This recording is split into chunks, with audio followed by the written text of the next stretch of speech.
Avant de vous parler de mon nouveau projet, il va falloir parler un peu histoire pour Ikigai. 1980, l'âge d'or du Japon, tout va bien, le Japon au summum.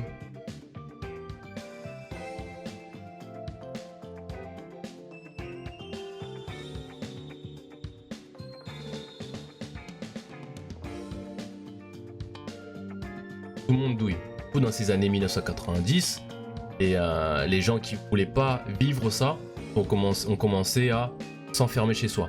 On appelle les ikikomori. Par pure définition japonaise, un ikikomori, ce serait quelqu'un qui reste chez elle, cloîtré chez elle, pendant plus de 6 mois et ne sort jamais.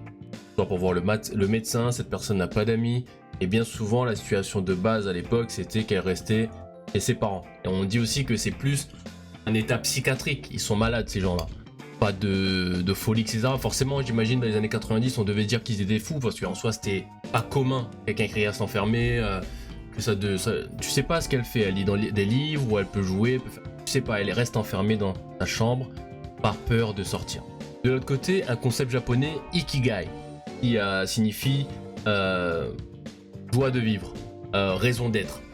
Ce concept japonais, on voit le logo assez simple, un cercle d'un cercle d'un cercle d'un cercle, pour faire un petit cercle, et surtout, quand tout se croise, il y a toujours un juste milieu.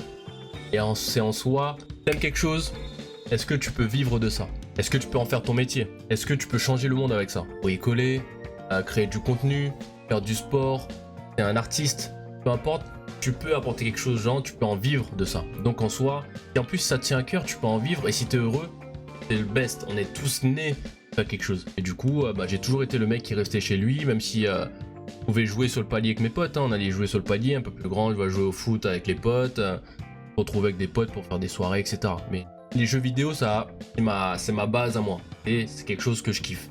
Donc en soi, je suis cloîtré dans mon univers, dans l'univers que j'aime. Et aujourd'hui, après l'armée, j'ai pris ça en reconversion, j'ai décidé d'en faire mon métier et d'en vivre. Pas facile, mais en soi, faut serrer les dents et il faut continuer à se battre. C'est là que, à un moment, j'ai dessiné un petit gars qui était chez lui, qui s'ennuie, qui fait des choses, qui joue aux jeux vidéo, etc.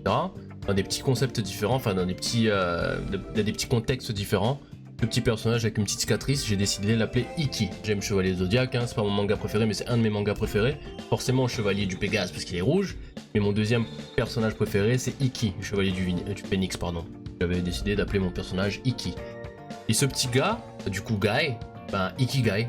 Et un peu plus tard, j'ai décidé de créer ce petit personnage dans plusieurs petites versions. Et je me suis rendu compte, j'ai fait des bouches, des casquettes, des vêtements. À la fin, je m'étais intéressé vite fait sur les NFT. J'ai décidé d'en renseigner comment ça fonctionne. Pas trop le côté business pour la vente, parce que pas vraiment basé là-dessus, mais pour le concept de générer quelque chose aléatoire avec tout ce que j'ai créé. Et donc j'ai généré ces petits NFT qui s'appellent des Ikigai. Donc voilà pourquoi j'ai encore ce nouveau projet. Quel a été le découlement? Qu'est-ce qui a fait que je suis arrivé à là? Et c'est en fait un truc qui m'est venu en tête parce que c'est quelque chose que j'aime. Simplement. Je pourrais pas l'expliquer, il est arrivé du jour au lendemain.